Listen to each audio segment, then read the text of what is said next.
Bonjour à tous, mon nom est François Letarte. Bienvenue sur ma chaîne JDR D30, une chaîne consacrée aux jeux de rôle sur table. Alors, une vie de rôliste. Et ça va être un bilan jeu de rôle jeunesse, le numéro 15. C'est ça, ces temps-ci, quand je vais en faire, ça va être plus par rapport aux activités bibliothèque, parce que ça, cet été, plein d'activités à la bibliothèque qui est offerte. À travers ça, évidemment, du jeu de rôle. Puis là, cette semaine, on a fait du Hero Kids. Fait que c'est ça, il va y avoir peut-être quelques fois où ça va être d'autres parties avec mes enfants, plus partie personnelle, mais là, cette fois, partie bibliothèque Hero Kids, quoique ma fille était là hier. Moi, j'ai refait la tour du magicien. Excusez, c'est la deuxième fois qu'avec Hero Kids, je fais de fil, en fait, la tour du magicien, parce que la dernière fois que j'ai joué à Hero Kids avec ma fille et ses petits amis, c'est ça qu'on avait fait.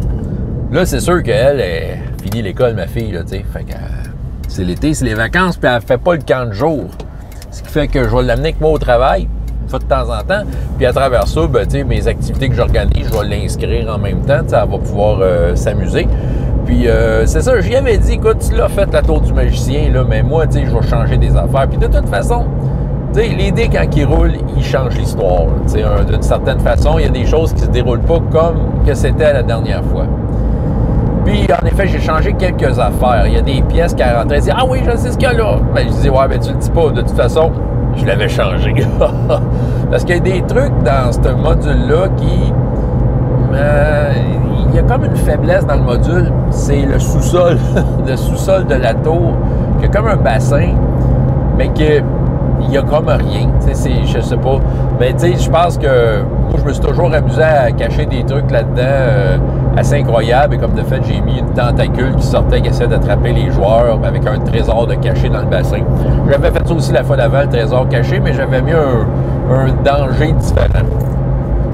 Semblable, mais différent, en tout cas. Mais c'est ça. Mais sinon, non, ça s'est quand même bien déroulé. J'ai joué, j'ai joué sur les paramètres de la tour du magicien pour aussi adapter un peu le groupe, comment est-ce qu'il était. Le groupe était constitué majoritairement de nouveaux joueurs qui n'avaient jamais fait ça de leur vie. Il y avait ma fille qui est habituée et une autre petite fille qui, elle, écoute, est assez assidue sur les Hero Kids de la bibliothèque. Écoute, elle, là, d'après moi, elle va devenir une rôliste d'expérience. Mais quand elle arrive au secondaire, là, je pense qu'elle va kicker les culs à tous les gars qui jouent à donjon parce que, écoute, elle est full dedans. C'est le cas de dire. Je l'ai depuis qu'elle a 5 ans. Mais là, elle doit avoir quoi, 8-9 ans, là. Fait que, ça fait au moins 3 ans d'expérience de jeu de rôle. Ne serait-ce qu'occasionnel. Mais c'est ça. Elle joue, puis elle a des idées, elle s'affirme, elle fait des trucs.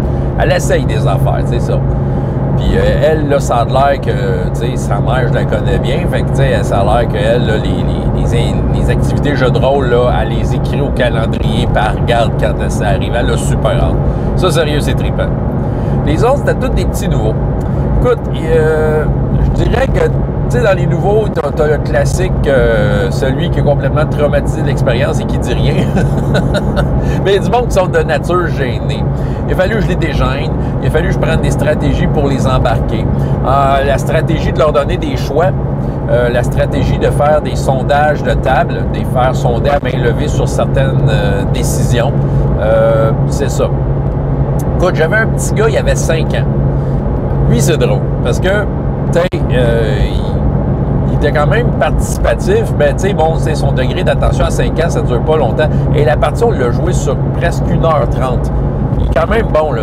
Mais il n'avait pas toujours l'attention. Des fois, il faisait autre chose. Il était quand même assis sur sa chaise, mais il pouvait jouer avec sa feuille, tout ça. Mais c'est toujours drôle parce que, mettons qu'il y avait une scène, puis que je m'adressais à lui, je disais « Hey! » Je dis « Qu'est-ce que tu fais? » Lui, il me regardait. C'est ça, puis là, c'est un bonhomme qui jouait avec la pierre, là, avec la magie, puis j'ai envoyé des pierres. La plupart des scènes, c'était des combats, c'était correct, ça fitait. Mais c'est drôle parce que des fois, je savais qu'il écoutait pas vraiment, bon. C'est ça, puis des fois, il arrivait quelque chose, puis je sais pas moi, une situation X, là, j'en ai pas précise en tête, là, mais puis dans lequel je le regardais, je dis « Puis toi, qu'est-ce que t'en penses? » Puis lui, il me regardait, je le voyais qu'il m'écoutait pas, mais c'est pas grave, il me regardait, puis quand il me regardait, il était super là. Super dire oui avec sa tête, les yeux grands ouverts, comme s'il était super d'accord qu'il disait qu'il se super passé, puis il est d'accord, c'est ça. Peu importe, je pense qu'il passait un bon moment pareil, même s'il a peut-être pas tout suivi l'histoire. En fait, il a suivi peut-être, c'est ça qui arrive. Je pouvais pas vraiment savoir. étant donné que j'interagissais quand même avec 6 joueurs. C'est ça, j'essayais d'attraper ce que je pouvais de chacun. Mais lui, c'est drôle, parce que ça, toutes les fois que je parlais, je demandais son avis, là, il était super dedans, là, il me faisait des oui, là. C'est ça, il était d'accord avec tout, c'est parfait. C'était quand même le fun. Il y a eu des scènes épiques, là, justement, avec son bonhomme, là, il tirait de la roche, il détruisait des espèces de monstres en bois à coups de roche, puis il trouvait ça bien drôle. C'est ça. C'est ça, il y avait un petit gars qui était gêné. Vers la fin, il l'était moins. Ça a été long démarrer la roue là, du moulin. Là. Ça a été long avant qu'elle démarre. Là. Il jouait la brute avec la grosse épée, l'espèce d'homme lézard brut. Puis, c'est ça. Puis, mais quand même, il participait, il y avait des idées, là, un peu, des idées qui sortaient un peu de l'ordinaire. Une fois de temps en temps, il frappait avec son épée la plupart du temps, mais il pouvait aussi faire autre chose, là, comme pousser des bonhommes et tout ça. Il y en a une autre que elle, c'est ça, j'ai eu plus de misère avec, tu sais, genre de fille, tu lui demandes du coup, ouais, puis qu'est-ce que tu ferais, tu sais? Dis-moi ce que tu fais, il n'y a pas de mauvaise réponse, puis là, qu'elle regarde le vide devant elle, comme si elle s'imaginait que tu la voyais pas. Non, t'es là. Qu'est-ce que tu fais? C'est ça. C'est là que, justement, je disais, je prenais des sondages de table. Je donnais des choix. J'essayais de l'accompagner là-dedans. Puis, peu importe la décision qu'elle prenait, c'était tout le temps awesome. J'étais hyper enthousiaste de la décision pour dire, ouais, c'est super cool. Même si c'était bien simple de je donne un coup d'épée. C'est ça. Pour question de l'encourager, de dire que tu as le droit de faire ce que tu veux. T'es le héros de l'histoire. Puis, ouais, elle a quand même fait des trucs intéressants. Elle s'est retrouvée avec la fameuse épée magique qui était cachée dans le bassin, tu sais. Ah, ça, je vous en parle, l'épée magique, ça va être un autre chapitre. Puis, il y avait une autre petite fille qu'elle, c'était pas pire, là, tu sais, elle était plus willing, elle prenait des initiatives avec son bonhomme, elle prenait la guérisseuse, elle comprenait bien son rôle. Tu sais, c'est ça qui est intéressant parce que dans ce jeu-là, tu sais, souvent, les jeunes plus petits, quoique, tu sais, il était peut-être plus moyenne 8 ans, là, mais tu sais, quand même, le principe de jouer en parallèle, c'est encore pas mal là.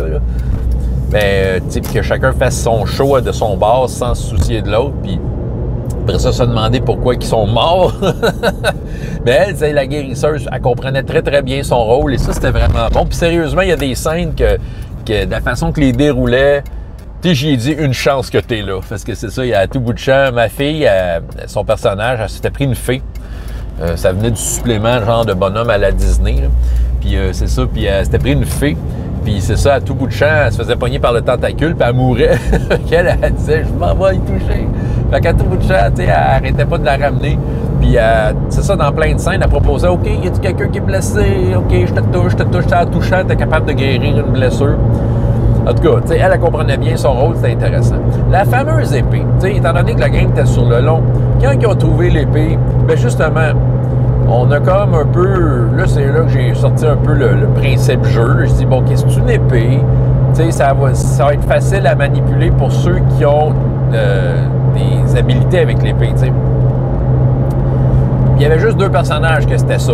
T'sais, donc là, c'était de savoir c'était qui. Là. Puis là, c'est par vote que ça s'est décidé, mais c'est Madame Je parle pas qui l'a reçu, OK?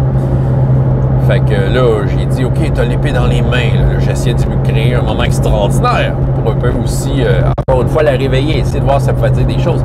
Puis tu l'as dans les mains, à quoi qu'elle ressemble ton épée? Dis-moi à quoi qu'elle ressemble. Qu'est-ce que tu vois dessus de spécial? Évidemment, gros silence. Regardant le vide, je n'existe pas. Bon, OK. Ben, en tout cas, là, j'ai dit, écoute, là, j'ai fait un tour de table. J'ai dit, écoutez, vous autres aussi, vous la voyez, l'épée dans ses mains. Qu'est-ce que vous voyez là? Je vous jure, l'épée, comment qu'elle finit? Le pommeau est en diamant. La garde était remplie. Tu sais, les bonbons qu'on met sur les crèmes glacées, là, des vermicelles. La lame était multicolore et flashait. Et sur la lame était gravé un citron. Puis finalement, tu sais, tout le monde, même Madame Silence, a comme participé à ça. Fait que là, j'ai dit, Caroline, d'épée de fucké. Fait que là, j'ai fait une pause dessin. Fait que là, j'étais allé chercher des papiers, des crayons de couleur, je leur ai donné un 5 minutes, dessinez-moi l'épée.